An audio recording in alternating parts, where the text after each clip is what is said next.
sustainability. Am I right? Of course, I am right. I personally try a couple of things to live more sustainable. I either make my clothes myself or buy them secondhand, and I try to go to my work by bike as often as I can. I also try to avoid food waste. But there is one thing or one place in my life where I could be a lot more sustainable, and that is my kitchen. There still is a lot of single-use plastic in my kitchen.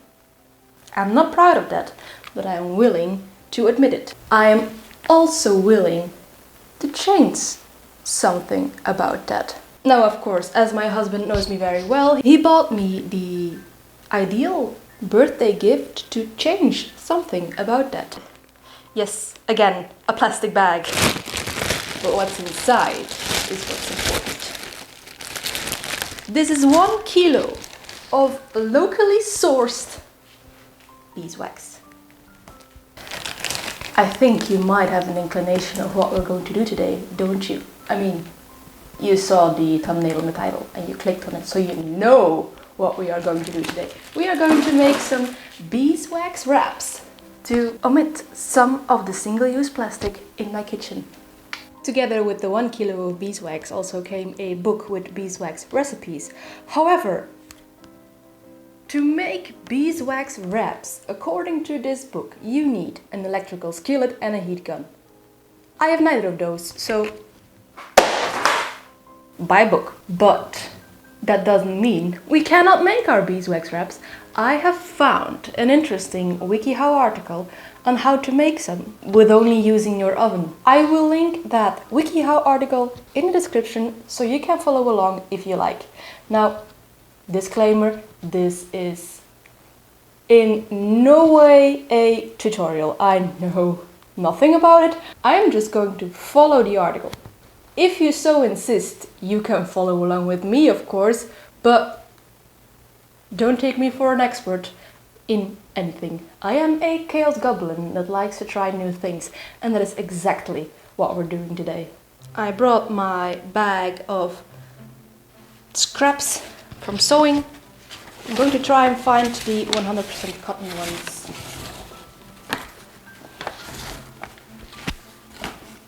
One lovely floral one or acorn one. Don't really know what it shows. Some rockets and some flowers. Now, as is oftentimes the case with offcuts from sewing projects, they have wild shapes.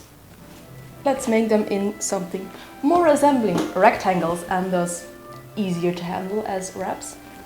Therefore, I will use a pinking shear so that they have neat edges that also won't fray.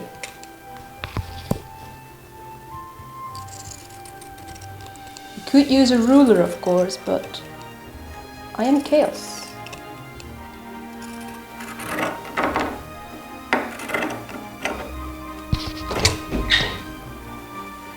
Hi.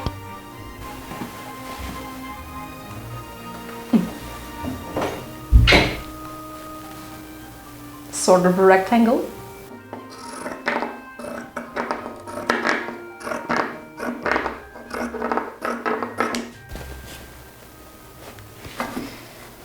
Yeah, it would. I can even make it a bit smaller.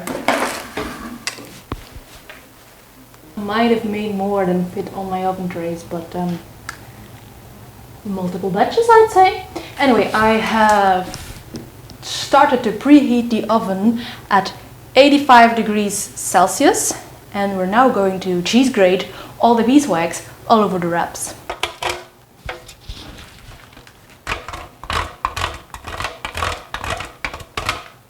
Kind of doubting whether it's necessary with these little bits of beeswax.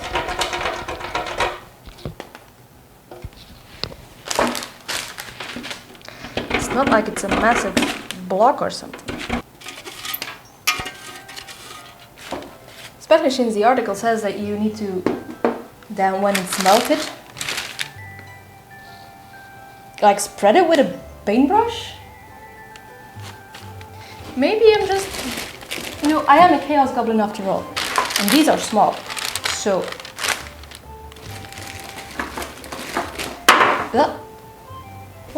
we'll see. If this fails, it's my own fault, don't do this.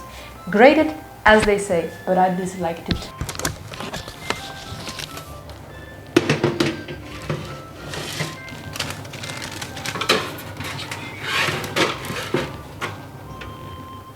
And now the instructions say to keep a close eye on the oven.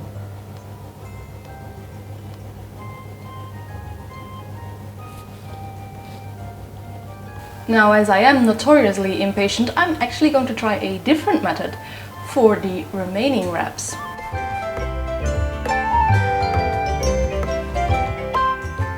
As the one in the book, however, I still do not have a heat gun, says to just melt it in a pot. I'm just going to try that as well.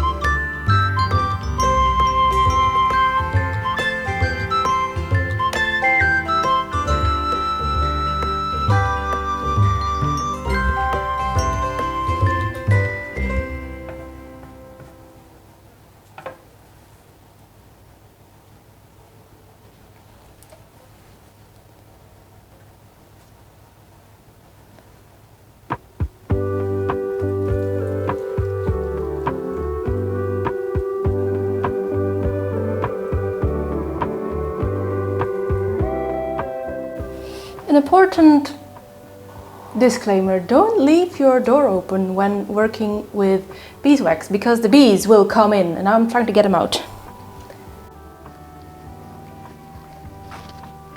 Looks dainty, doesn't it? But it's a bit of a failure. They're very blotchy and they have too much beeswax on them, which is exactly why I would need the heat gun. So, trying to think of a solution to manage that. And I'm thinking maybe my iron? The plan is forming. I'll see you in a bit. Every now and then I must admit that my husband has better plans out of the both of us. It doesn't happen frequently, of course, but this time this plan was better because actually I do have some kind of heat gun, just not the industrial crafting type, but more the hair blower type, the fun type. So, as the book, my recipe book, my beeswax alchemy book says, well, yeah, you will have too much wax on your wraps, so use a heat gun to spread it on the second bit of cotton. Sounds smart. More wraps the better. We're going to try this.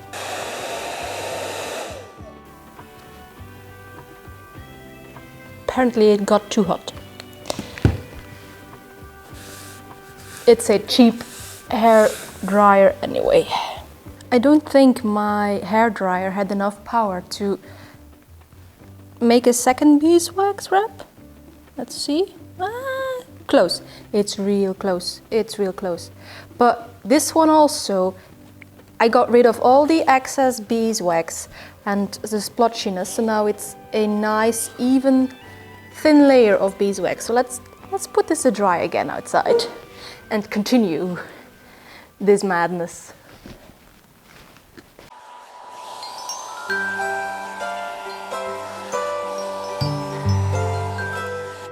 This one is uber splotchy.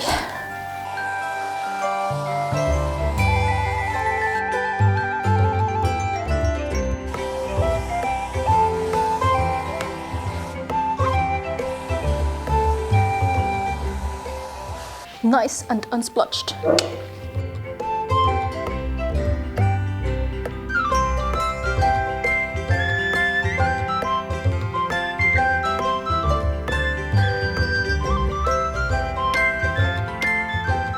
I have made workable beeswax wraps. Nice. A couple of things we have learned.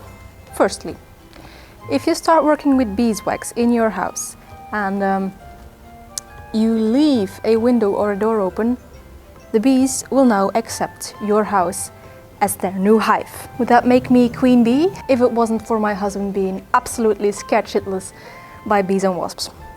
Then maybe I could have been a queen bee, but now I had to carefully pick the 6 bees that entered my house and put them back outside. Secondly, to compare the two methods, I think that the method as described in the book is to be preferred. The pot waxed wraps, pieces of cotton, were a lot less splotchy, there was a lot less excess wax, and I could just rub them off and they were good to go. The ones that were in the oven had bigger blobs of wax, even the parts where it was degraded wax. So if I would try this again, I would go with the pot again. But the ones from the oven, of course, with the a lot of excess wax, made quite good transfers on the extra pieces of cloth. So yeah, the combination of both techniques did the trick for me. I think this is quite enough for a 2-person household to fulfill their kitchen needs of beeswax wraps. And thirdly, a hairdryer is a heat gun.